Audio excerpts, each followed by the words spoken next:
Maggie odišla. Bezcielne blúdila popri blokoch domov. Raz sa zastavila a hlasno sa sama seba spýtala. Kto? Nejaký muž, čo práve prechádzal okolo, vzal otázku s humorom, ako by patrila jemu. Čo kto? Nikto, nič som nevravel, povedal so smiechom a šiel si ďalej svojou cestou. Čoskoro si dievčina všimla, že je na nej až priveľmi badať, že sa prechádza len tak, bez nejakého cieľa, a že muži si ju odhadujú pohľadom. Nastrašená zrýchlila krok. Aby nepútala pozornosť, začala sa tváriť cieľavedomé, ako by sa niekam ponáhľala. O nejaký čas vyšla z hlučných ulic a dostala sa medzi rady domov, neprístupných a uzavretých samých pre seba. Sklonila hlavu, lebo s odporom cítila, ako sa na ňu lepia pohľady mužov. Náhle sa zrazila s tučným pánom v cylindri a prostom čiernom plášti, na ktorom úctyhodný rad gombíkov mal zapnutý od brady až ku kolenám. Dievča počulo kedysi o milosti Božej a rozhodlo sa, že muža osloví. Jeho žiariaca okruhlučká tvár bola stelesnením lásky k blížnemu a blahosklonnosti. Z očí mu žiarila dobrá vôľa. Keď ho však dievča placho pozdravilo, urobil krčovitý pohyb a rázným krokom ustúpil nabok, aby si zachoval počestnosť. Mohol zachrániť dušu, ale neriskoval. Veď ako mohol vedieť, že má pred sebou dušu, ktorú treba zachrániť? Jedného daždivého večera, o niekoľko mesiacov neskôr, po elegantnej bočnej uličke rinčali dva nepretržité rady vozov. Koňom sa šmíkalo pod kopytami. Kočiši asi 10 vozov sedeli na kozlíkoch, zahalených do plášťov. Vozy herkotali po dlažbe husto oboma smermi. Elektrické pouličné lampy ticho bzučali a vrhali na ulicu zahmlenú žiaru. Pred vozíkom s ružami a chryzantémami stál pouličný predavač. Netrpezlivo podupával nohami. Nos i jeho tovar sa leskli kvapkami dažďa. 2 či 3 divadlá vychrlili zástupy ľudí na chodník, vymetený búrkou. Muži si stiahli klobúky hlbšie do čela a vyhrnuli si goliere až za uši. Ženy netrpezlivo krčili plecami v teplých plášťoch a upravovali si sukne na chôdzu v daždi. Ľudia, ktorí boli nútení takmer 2 hodiny mlčať, sa zrazu hlučne rozhovorili. Srdcia mali ešte vždy zapálené žiarou zjaviska.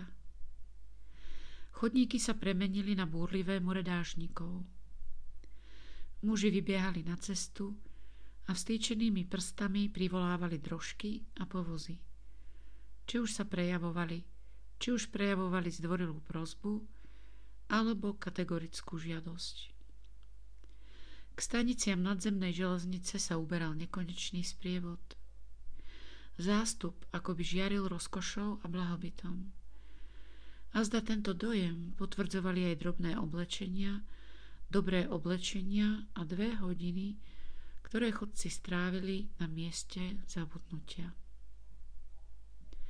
V striedavo osvetlenom a tmavom priľahlom parku postávala medzi lavičkami roztrúsená hrstka premočených bedárov bez domova, ako by sa odovzdávali vôli osudu.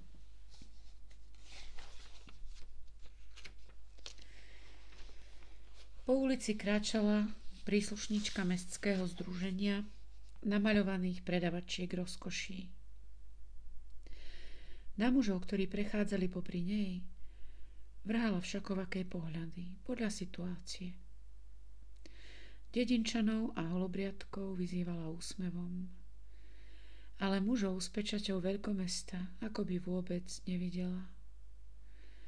Prešla vysvietenými ulicami a zamiešala sa do davu, ktorý vychádzal z miest zabudnutia. Ponáhľala sa zástupom, ako by sa náhlila čo najskôr dôjsť do vzdialeného domova. Kráčala nahnutá dopredu v elegantnom plášti, pôžitkársky si zdvíhala sukne a pre nohy v krehkých črievičkách si na zablatených chodníkoch vyberala suchšie miesta. Dvere barov, ktoré ani chvíľku neustali pokojne stáť, lietali dnu a von a odhaľovali hlučné skupinky mužov pri pultoch a barmanov s plnými rukami práce. Z blízkej koncertnej siene zaznievala do ulice rýchla, priam mechanická hudba. Ako by nejaká kapela prízračných hudobníkov mala veľmi naponáhlo. Popri dievčati prešiel vysoký mladík a povýšenecky fajčil cigaretu. Mal na sebe večerný oblek, fúziky, chryzantému v gombíkovej dierke. Tváril sa, ako by sa nudil a bol si aj náležite vedomý svojej pozoruhodnosti. Keď zbadal, že dievča kráča ďalej, ako by on vôbec ani neexistoval, obzrel sa za ňou s oživeným záujmom. Chvíľu omračene hľadel, ale keď zistil, že dievča nie je ani nový zjav v meste, ani Parížanka, ani nie je od divadla, krčovite sa strhol. Náhlivo sa obrátil, zahľadil sa na oblohu, ako námorník sledujúci dráhu svetlometu. Potom prešiel okolo nevšímavý tučný pán s nápadnými dobráckými fúzmi a vysmial sa dievčaťu širokým chrbtom. Nejaký oneskorenec vo všedných šatách sa ponáhľal, aby chytil tramvaj a vrazil do nej plecom. Ach, prepáč, dievčatko, pozor, držte sa, chytili ju za ruku, aby nespadla, ale v momente zmizol a stratil sa uprostred davu. Dievča kráčalo ďalej, preč od kráľovstva reštaurácií a barov. Nechala za sebou ešte niekoľko ďalších vysvietených ulic a zabočila medzi tmavšie bloky, ktoré už hlavný prúd chodcov nevyhľadával. Prenikavý pohľad, ktorý dievča ostro vrhlo spod viečok, naplno zasiahol mládenca v ľahkom zvrchníku a tvrdom klobúku. Zastal, pozrel na ňu, strčil si ruky do vreciek a posmešne ohrnul pery. Ale choď, dámička, povedal. A zda mi nechcete povedať, že ste si ma pomýlili s nejakým sedliackým trkvasom. Potom stretla robotníka s balíkmi pod pazuchou. Na výzvy dievčaťa odpovedal. To je ale pekný večer, pravda? Srdečne sa usmiala do tváre chlapcovi, ktorý sa ponáhľal okolo s rukami vo vreckách plášťa. Plavé kučery mu poskakovali na červených spánkoch a na perách mu pohrával veselý, bezstarostný úsmev. Obrátil hlavu, usmial sa na ňu a zakýval rukami.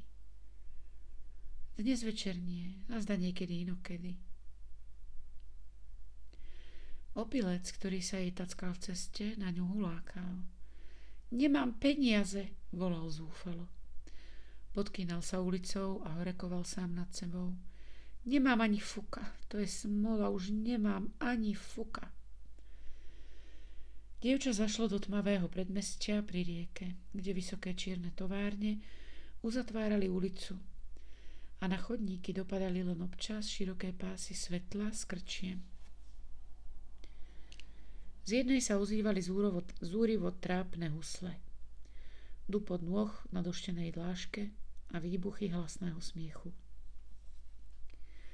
Vonku stál muž s fľakatou tvárou. Ďalej v hlbšej tme stretla otrhané stvorenie s nepokojnými krvou podliatými očami a špinavými rukami. Vošla do tmy posledného bloku. Rolety vysokých budov boli posťahované ako pery príšerných tvorov. Stavby ako by mali oči a hľadeli pred seba a za seba a na všetko ostatné. Z diaľky žiarili svetlá bulvárov ako by z iného sveta. Zvonce tramvají veselo zvonili. Pri pete vysokých budov plynula ako smrť čierna masa rieky,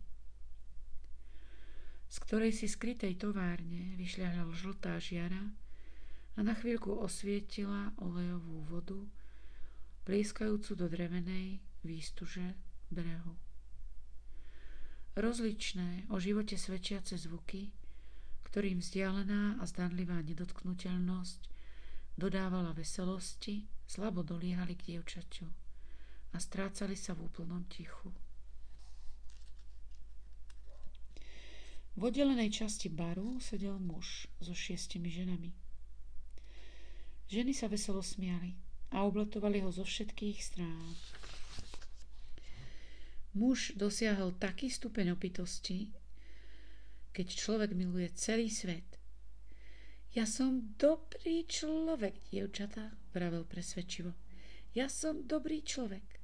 Keď so mnou niekto jedná slušne, aj ja s ním jednám slušne, ako slušný človek.